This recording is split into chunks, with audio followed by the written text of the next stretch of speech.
Hey, what is up guys, Bongonzo here. So I'm going to do a little breakdown of this really fire trap beat right here. Let's give it a preview right here.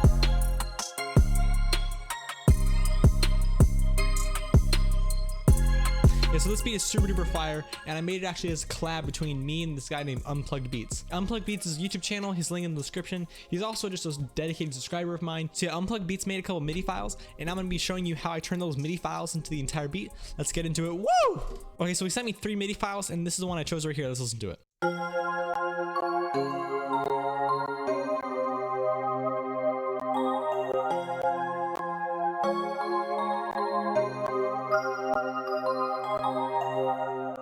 It's a really cool melody. It just has a good flow to it, but I want to show you how I flipped it first. So if you don't already know, you can actually go into this little side panel in your MIDI view. It's like right above me. And what you can do is you can hold control and then click on another track you want to look at. And then you can kind of see them as like ghost notes, for lack of better words. As you can see, the one in the bright blue is the one that I use, and the one in the dim blue is the one that he sent me. But as you can see, there's only slight differences. Like, so it's like before, after, like all of the chords are exactly the same. And so what I did was I used this really awesome trick. It's basically like half timing, except you're only using MIDI. You're not using an actual plugin. So what I want you to do is hit Control T on your keyboard to get out your cutting tool.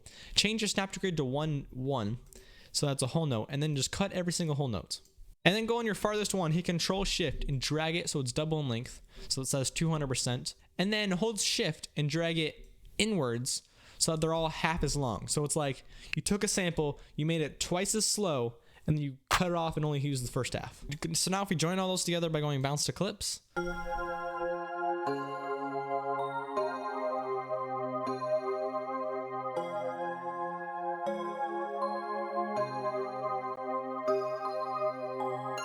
So now it's just like really open. I like the space that it has. It just has a whole bunch of empty space in between, and it sounds cool that way. So now during the intro, I also have this iota bell sound that's just a tiny bit different.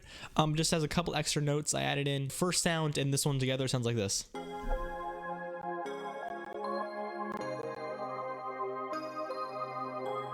And so they just go together pretty nicely. So now I want to show you this really cool like sound kind of texture. Let's listen to it first, and then I'll kind of show you how I made it.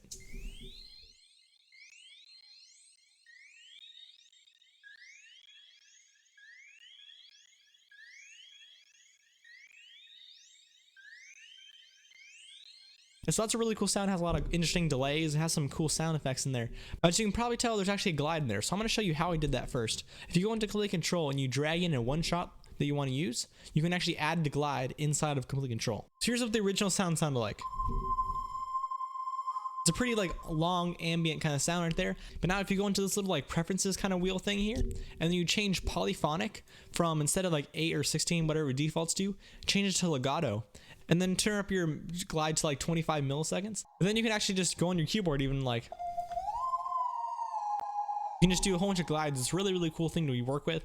And you can get some really cool sound textures using that. So if I just show them off one at a time, first thing here we have is a halftime. If we have the halftime turned off, it sounds like this. And that's just not as cool sounding, so I just turn it on.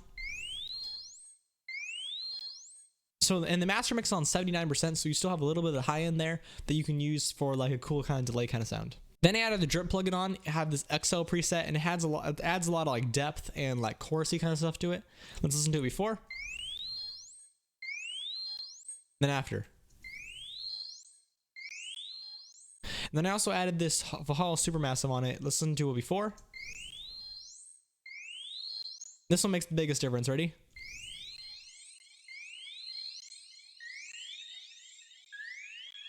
It just gives it a whole bunch of reverb and delay. It sounds really awesome. There's only one last feature to this melody. It's this ARP right here. Listen to it.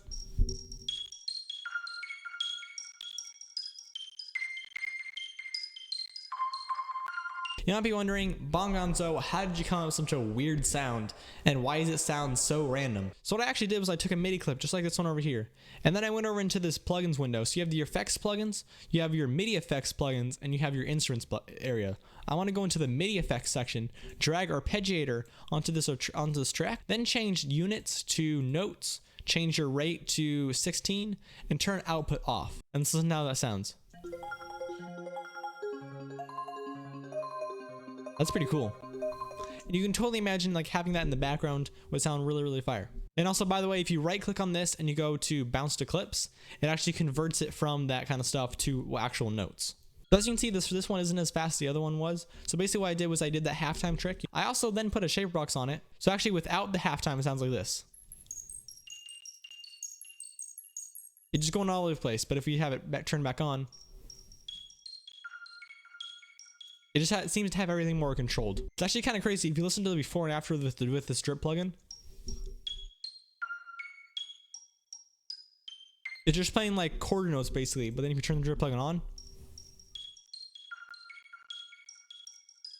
it has a little bit of depth in it, which makes it sound really cool. But the delay also just messes with your ears. So now we put it all together, it sounds like this.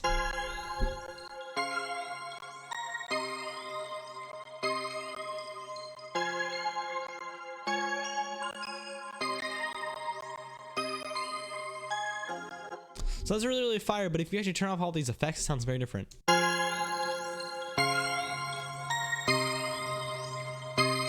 So as you can definitely tell, there's a lot of different melody bus effects. And then I also have this drip plugin on here doing some lo-fi presets. So let's listen to the drip plugin before and after.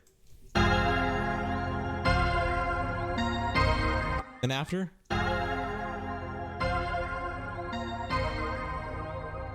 Just makes a whole bunch of new space. And then finally, last of all, I have this EQ right here. Here's before.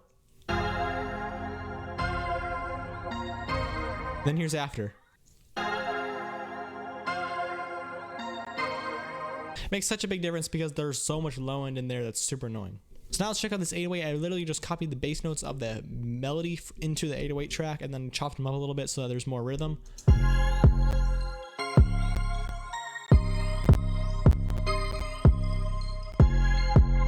There's definitely some side chaining going on there. And then let's check out these hi-hats. Make sure you notice how the hi-hats have like kind of a stop and then a go, and then stop and then a go. Like listen to this.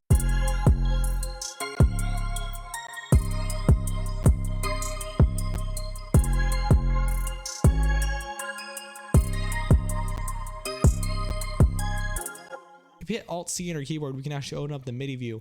And as you can see, I kind of went the I described that kind of thing in the video right in the top corner, and that's a really, really cool strategy that I use with my hi-hats. And also these rolls right here, they're pretty simple. I mean, there's only a couple rolls. It's not like I'm just throwing things all around there and I'm just going wild. Everything is pretty centralized and everything sounds good together. Now let's bring on the rest of the drums.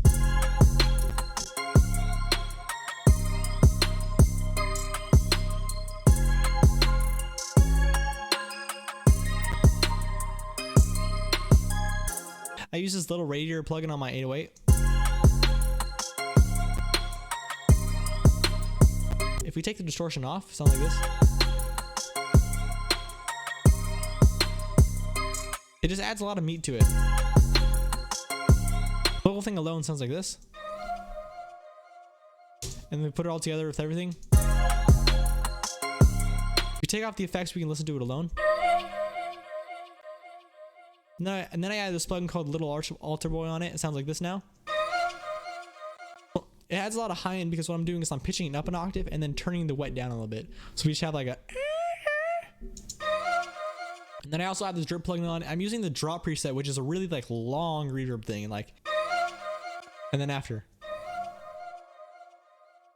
That's literally like the most thorough breakthrough I've ever done on my beats.